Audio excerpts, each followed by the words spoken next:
Breaking news చూస్తున్నాం. Bodhan BRS మాజీ MLA Shakeel కుమారుడు రాహిల్ ను పోలీసులు అరెస్ట్ చేశారు. ప్రజాభవన్ ముందు జరిగిన రోడ్డు ప్రమాదం కేసులో ఆయన నిందితుడిగా ఉన్నారు. ఈ ఘటన తర్వాత రాహిల్ దుబాయ్ పారిపోవడంతో పోలీసులు లుకౌట్ నోటీసులు జారీ అయ్యాయి. ఇవాళ హైదరాబాద్ కు తిరిగి రావడంతో శంషాబాద్ ఎయిర్పోర్ట్ లో రాహిల్ ను అదుపులోకి తీసుకొని జడ్జి ముందు హాజరుపరిచారు. ఈ కేసులో విచారణ జరిపిన న్యాయస్థానం రాహిల్ కు 14 రోజుల జ్యుడిషియల్ రిమాండ్ విధించింది. దీంతో ఈ నెల 22 వరకు రాహిల్ జ్యుడిషియల్ రిమాండ్ లో ఉండనున్నారు. పోలీసులు అతని చంచల్గూడ జైలుకు తరలించారు.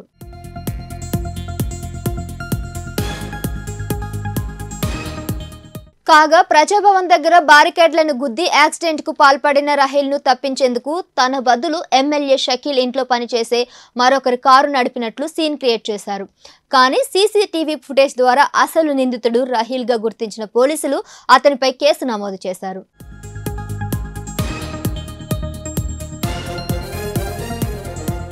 అయితే ఈ కేసులో రాహిల్ ను తప్పించేందుకు అప్పటి పంచగుట్ట ఇన్స్పెక్టర్ దుర్గారావు సహకరించినట్లు బయటపడింది.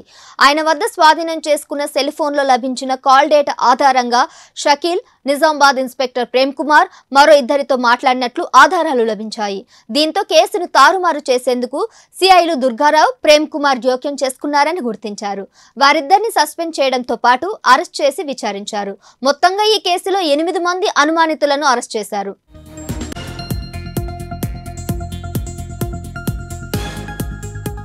ఇక ఇదే అంశంపై మరింత సమాచారం మా కరెస్పాండెంట్ సతీష్ అందిస్తారు. సతీష్, చెప్పండి, మాజీ ఎమ్మెల్యే షకీల్ కుమారుడు రాహిల్ అరెస్ట్ కు సంబంధించి అప్డేట్స్ ఏంటి? బోధన్ బీఆర్ఎస్ మాజీ ఎమ్మెల్యే షకీల్ కుమారుడు రాహిల్ ను పోలీసులు అరెస్ట్ చేశారు. అయితే ప్రజాభవన్ ముందు జరిగిన రోడ్డు ప్రమాదం కేసులో ఆయన నిందితుడిగా ఉన్నారు. ఈ ఘటన తర్వాత రాహిల్ దుబాయ్ పారిపోవడంతో పోలీసులు లుకౌట్ నోటీసులు కూడా జారీ చేయడం జరిగింది. అయితే ఇవాళ హైదరాబాద్ కు తిరిగి రావడంతో శంషాబాద్ ఎయిర్పోర్ట్ లో రాహిల్ ను పోలీసులు అదుపులోకి తీసుకొని జడ్జి ముందు హాజరుపరిచారు. ఈ కేసులో విచారణ జరిపిన న్యాయస్థానం రాహిల్ కు 14 రోజుల జ్యుడిషియల్ రిమాండ్ను విధించింది. అయితే ఈ నెల 22 వరకు రాహిల్ జ్యుడిషియల్ రిమాండ్లో ఉండనున్నారు. పోలీసులు అతన్ని చెంచల్గూడ జైలుకు తరలించారు. ప్రజాభవన్ దగ్గర బారికేడ్లను గుద్ది యాక్సిడెంట్కు పాల్పడిన రాహిల్ను తప్పించేందుకు తన బదులు ఎమ్మెల్యే షకీల్ ఇంట్లో పనిచేసే మరొకరు కారు నడిపినట్లు సీన్ క్రియేట్ చేశారు. అయితే సీసీటీవీ ఫుటేజ్ ద్వారా అసలు నిందితుడు రాహిల్గా గుర్తించిన పోలీసులు అతనిపై కేసు నమోదు చేశారు.